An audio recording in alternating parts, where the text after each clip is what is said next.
കോൺഗ്രസ് നേതാവും എംപിയുമായ ശശി തരൂർ തീവ്ര വലതുപക്ഷ നിലപാടുകൾ സ്വീകരിക്കുന്ന വി.ഡി. സവർക്കറുടെ പേരിലുള്ള വീര സവർക്കർ പുരസ്കാരം ഏറ്റുവാങ്ങാൻ തീരുമാനിച്ചത് ദേശീയ തലത്തിൽ കോൺഗ്രസിനുള്ളിൽ വലിയ പൊട്ടിത്തെറിക്ക് വഴിവെച്ചിരിക്കുന്നു. പുരസ്കാര പ്രഖ്യാപനത്തെ തുടർന്ന് പാർട്ടിയിൽ നിന്ന് കടുത്ത വിമർശനം ഉയർന്നതോടെ തരൂർ പരിപാടിയിൽ നിന്ന് പിന്മാറിയതായി അദ്ദേഹത്തിന്റെ ഓഫീസ് അറിയിച്ചു.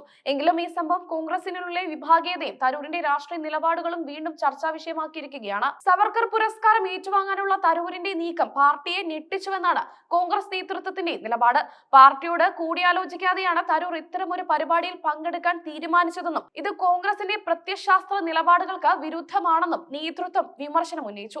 സവർക്കറെ ചരിത്രപരമായി എതിർക്കുന്ന കോൺഗ്രസിന് ഈ വിഷയത്തിൽ വിട്ടുവീഴ്ച ചെയ്യാനാകില്ല. HRDS ഇന്ത്യ എന്ന സ്ഥാപനമാണ് പുരസ്കാരം സംഘടിപ്പിക്കുന്നത്. കേന്ദ്ര പ്രതിരോധ മന്ത്രി രാജ്നാഥ് സിംഗാണ് പുരസ്കാരങ്ങൾ സമ്മാനിക്കേണ്ടിയിരുന്നത്.